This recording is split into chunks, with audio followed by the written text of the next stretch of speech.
गुजरियल रात खां शुरू थियल तेज़ तूफ़ानी बरसात सबब पानी बीठल आहे। केतिरा शहरी इलाइक़ा पाणी हेठि अची विया। शहर में कारोबार बंदि आहे। साहिली पट्टी जा रवासी मुसलसल बरसात सबब परेशान थी विया आहिनि। मिठी मां ख़बर आवाज़ शेयर कई पिया। थरपारकर ज़िले में बरसात तबाही मचाए आहे। गुजरियल रात खां शुरू थियल तेज़ तूफ़ानी बरसात सबब पाणी बीठल आहे। केतिरा ई शहरी इलाइक़ा पाणी हेठि अची विया आहिनि। शहर में कारोबार बंदि आहे। साहिली पट्टी जा रवासी मुसलसल बरसात सबब परेशान थी विया आहिनि।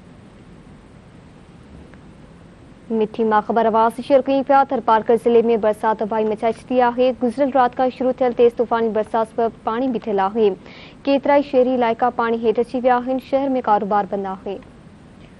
साहिली पट्टी जा रवासी मुसलसल बरसात सबब परेशान थी विया आहिनि। ख़बर अव्हांखे ॾेई रहिया आहियूं। मिठी मां थरपारकर ज़िले में बरसात तबाही मचाए छॾी।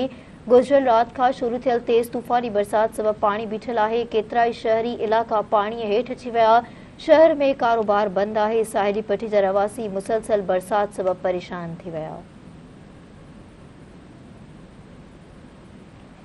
मिठी मां ख़बर आवाज़ शेयर कई पिया। थरपारकर ज़िले में बरसात तबाही मचाए छॾी। गुजरियल रात खां शुरू थियल तेज़ तूफ़ानी बरसात सबब पाणी बीठल आहे। केतिरा ई शहरी इलाइक़ा पाणी हेठि अची विया। शहर में कारोबार बंदि आहे। साहिली पट्टी जा रवासी मुसलसल बरसात सबब परेशान थी विया आहिनि।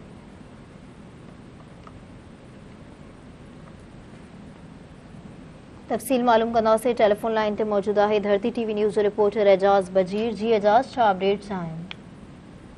जी बिल्कुल, ही सामूंडी तूफ़ान जेको उनजी थरपारकर ज़िले में उनजा सूरत हाल इहा आहे त थरपारकर ज़िले जे समूरनि तालुकनि मिठी, डीपलो, इस्लामकोट, छाछरो, नंगर पारकर, डायली, कलोई ऐं उनखां अलावा इहे समूरनि इलाइक़नि जी जेका साहिली पट्टी आहे उते तमामु वधीक तूफ़ान ऐं उनखां अलावा तेज़ बरसातनि जो सिलसिलो जेको आहे उहो गुज़रियल राति खां अञा ताईं जेका आहे उहा जारी आहे ऐं मुसलसल बरसाति जेका आहे उन्हनि में असांखे ॿुधायो मुख़्तलिफ़ शहर जेके तंहिंमें इस्लामकोट शहर जेको सिटी आहे उहो मुकमल तौर ते पाणी हेठि अची वियो आहे। उनखां अलावा डीपलो जा जेके हेठाई वारा इलाइक़ा आहिनि उहे पाणी हेठि अची विया आहिनि। उनखां अलावा मिठी शहर जी जेका सराण कॉलोनी आहे उहा बि हाणे पाणी हेठि अची वई आहे ऐं उनजो हाणे हंगामी बुनियादनि ते उनखे ख़ाली करण लाइ ऐलान बि जेको विलेज सर्वे पारां कयो पियो वञे। अहिड़े तरीक़े सां असांखे ॿुधाए त जेके साहिली पट्टी वारा ॻोठ आहिनि उते मुसलसल बरसाति जेका आहे ऐं तेज़ तूफ़ान जेका आहे उन तबाही मचाए छॾी आहे। उते माण्हुनि जा कचा घर जेके आहिनि उहो किरी पट पइजी विया आहिनि ऐं माण्हू तमामु वॾी मुश्किलात में उते मौजूदु आहिनि। पोइ असांखे ॿुधायो ज़िले इंसान थरपारकर पारां ठेकड़ा ऐं उनखां अलावा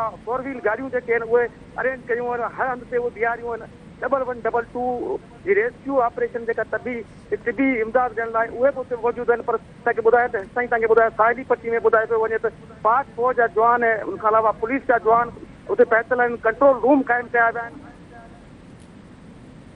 एजाज़, तव्हांजी वॾी महिरबानी अपडेट करण लाइ।